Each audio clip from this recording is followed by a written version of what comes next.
लखनऊ में विमुक्त जाति दिवस कार्यक्रम का आयोजन किया गया। इसमें मुख्यमंत्री योगी आदित्यनाथ ने भी हिस्सा लिया। कार्यक्रम भागीदारी भवन के सभागार में आयोजित किया गया। इस मौके पर संबोधित करते हुए सीएम योगी आदित्यनाथ ने कहा कि घुमक्कड़ जातियों के उत्थान के लिए बोर्ड का गठन किया जाएगा। जातियों के विकास के लिए सरकार जमीन का पट्टा देगी। और वहीं सीएम योगी ने कहा कि आज योजनाओं का लाभ बिना भेदभाव के प्रत्येक व्यक्ति को मिल रहा है। पहले की सरकारों के पास फुर्सत ही कहां थी। और साथ ही कहते हुए नजर आए कि वनटांगिया के लिए कुछ कर सके और हमारी सरकार ने उन्हें राजस्व गांव का दर्जा दिया।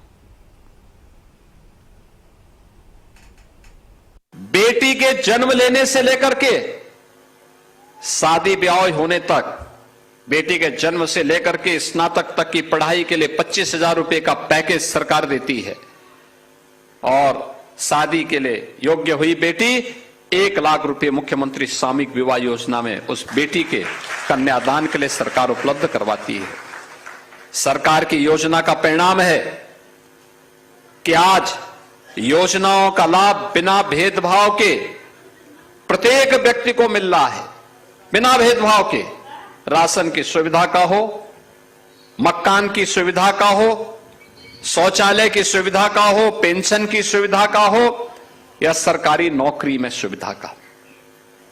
आपने देखा होगा अभी उत्तर प्रदेश पुलिस में भर्ती में घुमंत जातियों से जुड़े हुए भी तमाम युवक और युवतियां भर्ती हुई हैं जिन्हें सरकारी नौकरी मिल गई। पहले कोई पूछता नहीं था, अब सरकारी नौकरी मिल रही है। इन सभी जातियों के कल्याण के लिए सरकार पूरी प्रतिबद्धता के साथ कार्य। उत्तर प्रदेश सरकार और भारत सरकार हर घुमंतु जाति के कल्याण के लिए पूरी प्रतिबद्धता के साथ कार्य कर रही है। आश्रम पद्धति के विद्यालय बना करके उत्तम शिक्षा की व्यवस्था हो सके, इसके लिए 9 जनपदों में अब तक जयप्रकाश नारायण सर्वोदय विद्यालय रामपुर, फर्रुखाबाद, वाराणसी, लखनऊ, गोरखपुर, गोंडा, सोनभद्र, सुल्तानपुर, इन सब में ये विद्यालय प्रारंभ हो चुके हैं। 2 आवासीय आश्रम पद्धति के विद्यालय प्रयागराज और लखनऊ में प्रारंभ हो चुका है। 101 आश्रम पद्धति विद्यालय विभाग के द्वारा कुल संचालित हैं। और इन आवासीय विद्यालयों में बच्चों के लिए उनके रहने की, खाने की, यूनिफॉर्म की और हर प्रकार की सुविधा, ये सभी प्रकार की सुविधाएं सरकार वहां पर उपलब्ध करवाने का कार्य कर रही है। इसके अलावा प्रतापगढ़ और लखीमपुर खीरी में भी, प्रतापगढ़ में 2, लखीमपुर खीरी में 1, 3 छात्रावास संचालित हैं। 264 राजकीय अनुसूचित जाति छात्रावास में भी विमुक्त जाति के छात्र छात्राओं के लिए उन्हें प्रवेश वहां पर देने की व्यवस्था है।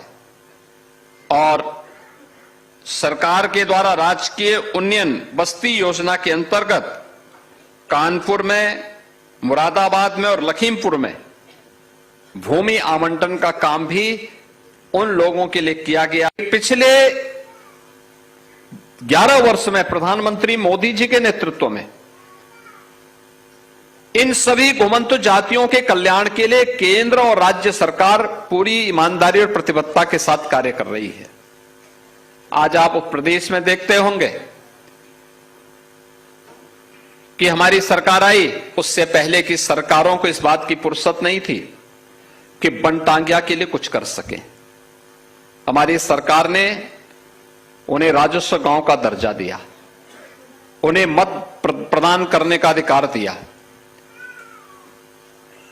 1947 से लेकर के 2017 तक एक भी वनटांगिया परिवार के अपने पक्के मकान नहीं थे। आज उन सब के पक्के मकान बन गए हैं, उनके लिए स्कूल बन गए हैं, उनके लिए आंगनबाड़ी केंद्र बन गए हैं, उनके लिए हॉस्पिटल बन गए हैं। शासन की सभी प्रकार की योजनाओं से उन्हें आच्छादित किया गया है। मुसहर सुविधाओं से वंचित थे, आज उन्हें सभी प्रकार की सुविधाओं से युक्त किया गया है। कोल सुविधाओं से वंचित थे, उन्हें सभी प्रकार की सुविधाओं से युक्त किया गया है। थारू, गौड़, चेरो और तमाम अन्य उन सभी जातियों, बुक्सा, सहरिया, इन सब को भी इन योजनाओं से संतृप्त करने का कार्य किया जा रहा है।